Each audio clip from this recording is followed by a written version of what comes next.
সেটা হলো, আবারও বলতেছি যে ফাঁকা ফাঁকা বা লুপ হওয়ার কারণ আরেকটি আছে, সেটা হচ্ছে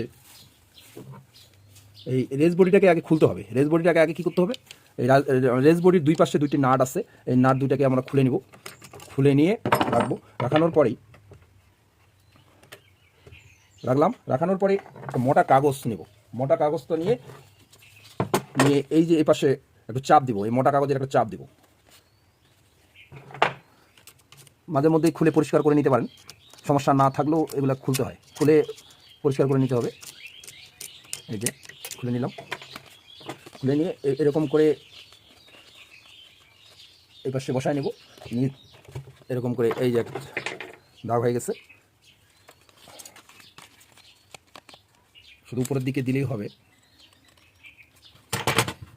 এরকম দুটি মোটা কাগজের চাপ নিয়ে নেব।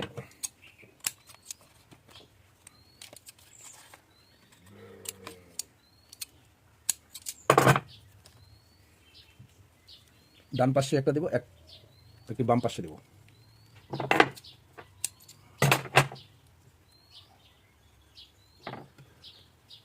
খুব সহজ,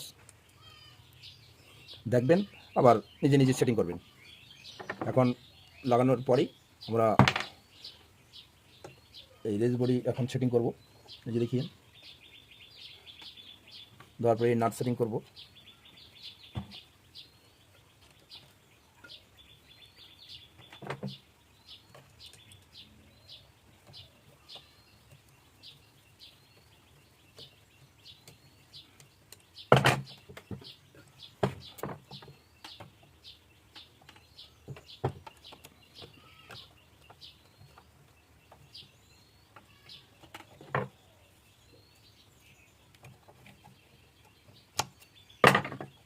ছোট স্ক্রু ড্রাইভার হলেও হবে।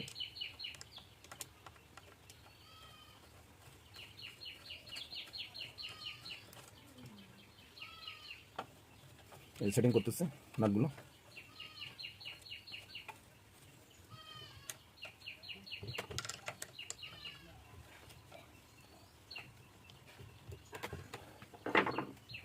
এখন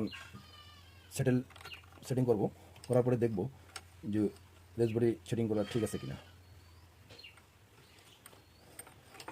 গত ক্লাসে দেখাইছিলাম যে আপনার এই যে হুকের যে মিডিল রটির যে সমস্যাটা, এটা একটু দেখা যাচ্ছে আর একটু নিচে নেমে গেছে। তার জন্য আর একটু এটা আবার ডান পাশে যে মিডিল রটির চৌকাট নাটটা আছে, এই চৌকাট নাটটাকে আবার লুজ দিলাম। লুজ দিয়ে এটাকে আবার উপরে একটু উঠাই দিলাম। উপরে উঠাই দিয়ে আবার এটাকে টাইট দিয়ে দেবো। একটু সময় লাগবে, ধৈর্য হারালে কোনো কাজ সাকসেসফুল হতে পারে না। এবারে ঠিক আছে।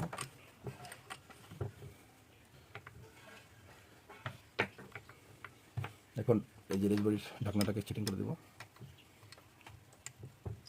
দিয়ে দিলাম। এখন সেলাই চেক করে নিব।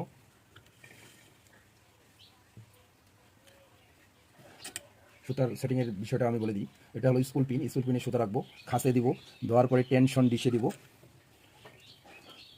দিয়ে আপনার এখানে টেক আপলি বাড়ি দিব। টেক আপলি বার এখানে গার্ড থাকতো, পুরাতন হওয়ার ফলে এই গার্ডটি নেই। এই পাশে নিডেলের এখানে একটা গার্ড আছে, এখানে দিব, দিয়ে নিডেলে দিব। তো নিডেলের সাইজ আমরা 16 বা 18 ব্যবহার করব। আমি তো ববিন কেস, এখন ববিন কেস সেটিং না করলে সুতা তো উপরে উঠবে না। এই ববিন কেস সেটিং করলাম। করার পরে এই যে সুতা উঠে গেল। আবার সেলাই চেক করব। সুতাটা চাপে ধরবো, দিয়ে ছাড়িয়ে দেবো। হ্যাঁ, এখন এবারই 100 সেলাই হচ্ছে। সমস্যাও সমাধান হয়ে গেছে, কোনো সমস্যা না। এই যে সেলাই দেখেন, নিচের সেলাই দেখে নেন। নিচের সেলাই হচ্ছে, একটু টাইট দিয়ে দিচ্ছি।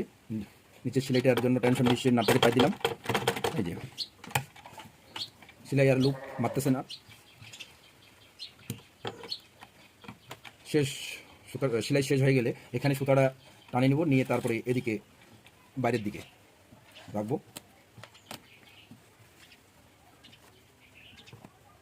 এই যে এলোমেলো সুতাগুলো কেটে দিব।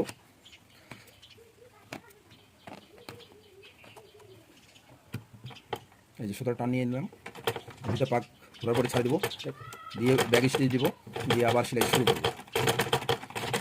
তো প্রিয় বন্ধুরা, আজকে এই পর্যন্ত। আবার নতুন কিছু ভিডিও দেখার জন্য সাবস্ক্রাইব করবেন।